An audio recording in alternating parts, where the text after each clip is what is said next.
Hello students, आज की video में हम डिस्कस करेंगे शिक्षा में संपूर्ण गुणवत्ता प्रबंधन। इंग्लिश में बोलते हैं TQM इन एजुकेशन। TQM का अर्थ क्या होता है? Total quality management. ठीक है, यानी कि संपूर्ण गुणवत्ता प्रबंधन। सबसे पहले देखते हैं कि TQM जो है इसका अर्थ क्या होता है। देखिए, TQM यानी कुल गुणवत्ता प्रबंधन या संपूर्ण गुणवत्ता प्रबंधन, ये क्या है? एक प्रबंध का दर्शन है। ठीक है, इसका उद्देश्य क्या होता है? संस्थान के भौतिक व मानवीय संसाधनों का प्रभावी उपयोग सुनिश्चित करना। क्या उद्देश्य होता है? संस्थान के भौतिक व मानवीय संसाधनों का प्रभावी उपयोग सुनिश्चित करना। ठीक है, TQM अवधारणा किसी संस्थान के उद्देश्यों को प्राप्त करने में सहायक होती है। ठीक है, अब जो विभिन्न विद्वान हुए हैं उन्होंने TQM की डेफिनेशंस दी हैं। ठीक है, सबसे पहले देखते हैं कि क्रोस्वी के अनुसार कुल गुणवत्ता प्रबंधन यानी TQM यह सुनिश्चित करने का एक व्यवस्थित तरीका है कि संगठित गतिविधियां उनकी पूर्व योजना के अनुसार ही घटित हो रही है। ठीक है, देखिए थोड़ा सा समझने के अंदर डिफिकल्टी हो सकती है शुरुआत के अंदर, लेकिन आप लास्ट तक देखते रहिए, आपको बिल्कुल जो है समझ में आ जाएगा। ठीक है, नेक्स्ट है शॉर्ट एंड रहीम। इन्होंने TQM को परिभाषित करते हुए क्या लिखा है कि कुल गुणवत्ता प्रबंधन यानी TQM उत्पाद, सेवा एवं प्रक्रिया की डिजाइन में गुणवत्ता की पुष्टि करने और फिर इसे लगातार सुधारने के लिए एक सक्रिय दृष्टिकोण है। ये किसने डेफिनेशन? शॉर्ट एंड रहीम ने। ठीक है, नेक्स्ट है यंग के अनुसार TQM उन सभी क्रियाओं का समूह है जो कि सिस्टमेटिक इम्प्रूवमेंट, ग्राहकों की आवश्यकताओं के संतुष्टिकरण एवं कार्य के दोहराव में कमी करने पर फोकस करता है। ठीक है, ये देखिए वेचर के अनुसार TQM जो है ये 3 शब्दों के संयोजन से बना है। किस किस से? TQM। T से टोटल, टोटल यानी कुल बोल दो, समग्र बोल दो या संपूर्ण बोल दो, जिसका आशय है कि इसमें संस्थान का प्रत्येक घटक ग्राहक एवं आपूर्तिकर्ता सहित शामिल है। ठीक है, तो इसके अंदर संस्था के सभी कर्मचारी, अधिकारी तथा उनके कार्य, गतिविधियां, आचरण, व्यवहार आदि शामिल है। किसके अंदर? टोटल के अंदर। ठीक है, नेक्स्ट है क्यू यानी क्वालिटी। ठीक है, मतलब गुणवत्ता। इसका आशय क्या है कि कस्टमर्स की सभी आवश्यकताएं पूर्ण रूप से उच्च गुणवत्तापूर्ण तरीके से पूरी की गई हो। ठीक है, किसी भी वस्तु या सेवा का विशिष्ट गुण या विशिष्टता जिसके आधार पर वस्तु के अच्छे या बुरे होने का आकलन किया जाता है। ठीक है, उसको क्या बोलते हैं? क्वालिटी बोलते हैं। क्वालिटी के अंदर उत्पादन, प्रक्रिया और सेवा को शामिल किया जाता है, यानी प्रोडक्शन, प्रोसेस और सर्विस को शामिल किया जाता है। ठीक है, थर्ड क्या है? M यानी मैनेजमेंट। ठीक है, मैनेजमेंट क्या होता है? प्रबंधन। ठीक है, तो ये क्या इंडिकेट करता है कि वरिष्ठ अधिकारी, ठीक है, संस्था के वरिष्ठ अधिकारी संस्थान के प्रति समर्पित है एवं अपने कर्तव्यों के प्रति प्रतिबद्ध है। ठीक है, मैनेजमेंट क्या होता है कि किसी भी संस्था को संचालित, नियंत्रित या निर्देशित करने के जो नियम है उनको क्या बोलते हैं? प्रबंधन बोलते हैं। ठीक है, विद्यालय प्रबंधन की बात करें तो उसके लिए संस्था का प्रधान यानी विद्यालय का प्रधानाध्यापक जो है वो उत्तरदायी होता है। ठीक है, तो ये जो है किसने कहा? विचर ने। ठीक है, इन 3 शब्दों का संयोजन बताया है किस किस का? टोटल, क्वालिटी और मैनेजमेंट, यानी संपूर्ण गुणवत्ता और प्रबंधन। ठीक है, अब देखिए TQM जो है ये प्रबंधन का एक सिद्धांत है या प्रबंधन की एक मूल संरचना है जो 2 चीजों पर आधारित है। किस किस पर? ग्राहक पर और दूसरा संबंधित संस्था पर। इसमें ग्राहकों की आवश्यकताओं को संतुष्ट किया जाएगा। ठीक है, साथ ही संस्था या संगठन की गतिविधियों या क्रियाकलापों को भी एकीकृत किया जाएगा। ठीक है, यह है TQM। TQM प्रबंधन का एक सिद्धांत है जो ग्राहक की आवश्यकता तथा संबंधित संगठन या संस्था के उद्देश्यों को पूरा करने के लिए समस्त गतिविधियों, ठीक है, क्रियाकलापों को एकीकृत करता है। अब देखिए TQM की जो मूल अवधारणा है वो औद्योगिक क्षेत्र से संबंधित है, यानी विनिर्माण क्षेत्र से संबंधित है। ठीक है, अब कुछ इंपॉर्टेंट फैक्ट्स के बारे में हम बात कर लेते हैं। TQM का जनक जो है वो किसको कहा जाता है? W. एडवर्ड्स डेमिंग को। ठीक है, अगर बात आपसे पूछा जाए कि TQM का अग्रदूत किसे कहा जाता है, वो कहा जाता है आर्मंड B. फेजिनबाम को। ठीक है, अब TQM का प्रारंभ कहाँ से हुआ या TQM की अवधारणा जो है वो कहाँ से शुरू हुई ये पूछा जाए, या फिर TQM का प्रतिपादक देश कौन सा है ये पूछा जाए, तो वो कौन सा देश है? अमेरिका है। ठीक है, अमेरिका से TQM का प्रारंभ हुआ था। सफलता की बात करें कि टीक्यूएम को सफलता कब मिली, तो 1950 के दशक में जापान में द्वितीय विश्व युद्ध के बाद जो है टीक्यूएम को सफलता मिली थी। देखिए, जापान में द्वितीय विश्व युद्ध के बाद जापान का जो पुनर्निर्माण किया जाना था ना, उसके लिए इसे अत्यधिक महत्वपूर्ण ढंग से काम में लिया गया। किसको? टीक्यूएम को। ठीक है, टीक्यूएम के कंसेप्ट को। जापान में टीक्यूएम का समानार्थी शब्द जो है काइजेन, काइजेन का प्रयोग किया जाता है टीक्यूएम के लिए। ठीक है, इसका अर्थ क्या होता है? सुधार करना या अच्छे के लिए परिवर्तन करना। ठीक है, अब देखिए गुणवत्ता की अवधारणा की बात करें, एक होता है पीडीसीए चक्र। ठीक है, इसका प्रतिपादन किसने किया था? डब्ल्यू एडवर्ड्स डेमिंग ने। ठीक है, क्या क्या बताया इसने? पी से प्लानिंग यानी नियोजन, डी से डू यानी करना, सी से चेक यानी जांच या निरीक्षण करना, ए से एक्ट यानी क्रियान्वित करना। ठीक है, ये क्या है? पीडीसीए चक्र। इसका प्रतिपादन किया था डब्ल्यू एडवर्ड्स डेमिंग ने। ठीक है, अब देखिए जो गुणवत्ता की जूरोंटोलॉजी है, ठीक है, इसका प्रतिपादन किसने किया था? जोसेफ एम जुरान ने। किसने किया? जोसेफ एम जुरान ने। इसने क्या बताया कि गुणवत्ता प्रबंधन में 3 मूलभूत प्रक्रियाएं जो है वो शामिल होती हैं। कौन कौन सी? गुणवत्ता योजना, ठीक है, गुणवत्ता नियंत्रण और इसके साथ ही गुणवत्ता सुधार। ये 3 जो है मूलभूत प्रक्रियाएं शामिल होती हैं। ठीक है, गुणवत्ता योजना, गुणवत्ता नियंत्रण और गुणवत्ता सुधार। ठीक है, अब देखिए हम बात करेंगे शिक्षा में गुणवत्ता प्रबंधन की।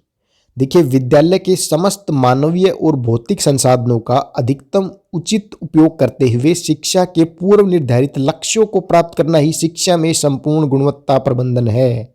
ठीक है, समझ में आया? संपूर्ण गुणवत्ता प्रबंधन, शिक्षा में संपूर्ण गुणवत्ता प्रबंधन। विद्यालय के समस्त मानवीय और भौतिक संसाधनों का अधिकतम उचित उपयोग। मानवीय संसाधन क्या हो गए भाई? जो भी संस्था के, विद्यालय के जो भी कर्मचारी है वो क्या हो गए? मानवीय संसाधन। भौतिक संसाधन क्या हो गए? जैसे ब्लैक बोर्ड हुआ, ठीक है, अन्य जो भी है आपके एक्सपेरिमेंट की जो भी सामग्री है वो ही, ठीक है, बैठने के लिए बेंच हुई, आपका जो विद्यालय भवन हुआ।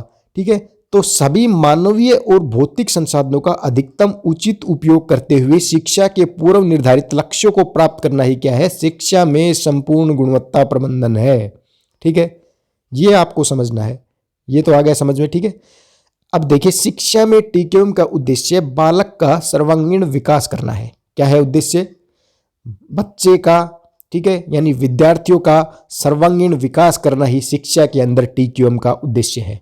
ठीक है, यूनेस्को ने अपनी report learning the treasure with in में शिक्षा में टीक्यूएम यानी शिक्षा में संपूर्ण गुणवत्ता प्रबंधन के 4 स्तंभ बताए हैं। कौन कौन से? जानने के लिए सीखना, करने के लिए सीखना, जीने के लिए सीखना और कुछ बनने के लिए सीखना। ठीक है, अब देखिए भारत में शिक्षा में संपूर्ण गुणवत्ता प्रबंधन की अगर हम बात करें तो सबसे पहले भारतीय मानक संस्था ISI इसकी स्थापना की गई। किसके लिए? शिक्षा में संपूर्ण गुणवत्ता प्रबंधन के लिए 1947 के अंदर। इसके बाद राष्ट्रीय शिक्षा नीति आई 1986 के अंदर। ठीक है, शिक्षक प्रशिक्षण में गुणवत्तापूर्ण सुधार करने के लिए डाइट, CTE, IASC को स्थापित करने पर बल दिया गया। किसके अनुसार? राष्ट्रीय शिक्षा नीति 1986 के अनुसार। अब देखिए शिक्षा में टीक्यूएम से संबंधित संस्थाएं और समितियां कौन कौन सी है? देखिए जैसे NCERT है, आपकी NCTE है, UGC है, SCERT है। ये सभी संस्थाएं जो है शिक्षा में संपूर्ण गुणवत्ता प्रबंधन से संबंधित है। यशपाल समिति 1992-93 के अंदर बनाई गई थी। ठीक है, किसके लिए? शिक्षा में गुणवत्तापूर्ण सुधार के लिए। अधिनियम की बात करें तो RTE 2009, राजस्थान के अंदर जो है RTE 2011 के नाम से। लिखित दस्तावेज की बात करें तो NCF 2005 है आपका। ठीक है, और देखते हैं, देखिए NAS क्या है? नेशनल अचीवमेंट सर्वे। हम बात कर रहे हैं कुछ महत्वपूर्ण सर्वे की। ठीक है, NAS यानी नेशनल अचीवमेंट सर्वे, राष्ट्रीय उपलब्धि सर्वेक्षण। देखिए पहला सर्वे जो है वो किया गया था 13 नवंबर 2017 को। किसने किया था? NCERT द्वारा किया गया था। ठीक है, 3री, 5वीं और 8वीं कक्षा को इसके अंदर, इस सर्वे के अंदर शामिल किया गया था। ठीक है, तो इस सर्वे के अंदर जो है प्रथम कौन रहा? आपका कर्नाटक राज्य, और राजस्थान जो है वो द्वितीय स्थान पर रहा। ठीक है, इसके आधार पर लर्निंग आउटकम्स यानी अधिगम के प्रतिफल का जो है प्रतिपादन वो किया गया था। दूसरा सर्वेक्षण NCERT द्वारा 12 नवंबर 2021 को किया गया, और इस अब की बार इसके 3री, 5वीं और 8वीं कक्षा के साथ साथ 10वीं कक्षा को भी शामिल किया गया था। इस सर्वे के अंदर प्रथम आपका रहा पंजाब राज्य और दूसरे स्थान पर रहा राजस्थान। ठीक है, तो ये 2 सर्वे हुए हैं आपके NAS के द्वारा, यानी नेशनल अचीवमेंट सर्वे इनको बोलते हैं। दोनों के अंदर ही राजस्थान जो है आपका दूसरे स्थान पर रहा है। सेकंड है आपका SEQI यानी school education quality index, school शिक्षा गुणवत्ता सूचकांक। स्कूल शिक्षा में गुणवत्ता से संबंधित प्रथम प्रयास जो है सत्र 2005-6 के अंदर EDI एजुकेशन डेवलपमेंट इंडेक्स के माध्यम से किया गया था। ठीक है, इसके बाद SEQI का प्रथम प्रयोग की अगर हम बात करें तो ये 2015-16 में लागू हुआ और नीति आयोग या योजना आयोग के द्वारा इसको तैयार किया गया। किसके सहयोग से? विश्व बैंक के सहयोग से तथा मानव संसाधन विकास मंत्रालय के सहयोग से इसको तैयार किया गया। देखिए, SEQI के उद्देश्य की बात करें तो इसका क्या उद्देश्य है? शिक्षा की गुणवत्ता के मानक निर्धारित करना तथा उनका आकलन करना इसका उद्देश्य है। ठीक है, SEQI की जो नवीनतम रिपोर्ट है वो 2019 के अंदर प्रकाशित की गई थी 2019 के मापदंडों के आधार पर। 30 सितंबर 2019 को नीति आयोग द्वारा 3 श्रेणियों में इसका प्रकाशन जो है वो किया गया था। 3 श्रेणी कौन कौन सी? देखिए, भारत के बड़े राज्य, ठीक है, भारत के छोटे राज्य और भारत के केंद्र शासित प्रदेश, इन 3 श्रेणियों के अंदर। ठीक है, 20 राज्यों ने भाग लिया इसके अंदर, 20 बड़े राज्यों ने, 8 छोटे राज्यों ने और 6 केंद्र शासित प्रदेशों ने इसके अंदर भाग लिया था। ठीक है, पश्चिम बंगाल जो राज्य है उसने इस सर्वे के अंदर जो है भाग नहीं लिया था। अब देखिए, प्रथम स्थान पर कौन रहा? बड़े राज्यों के अंदर केरल आपका प्रथम स्थान पर रहा, छोटे राज्यों के अंदर मणिपुर आपका प्रथम स्थान पर रहा और केंद्र शासित प्रदेशों में चंडीगढ़ आपका प्रथम स्थान पर रहा।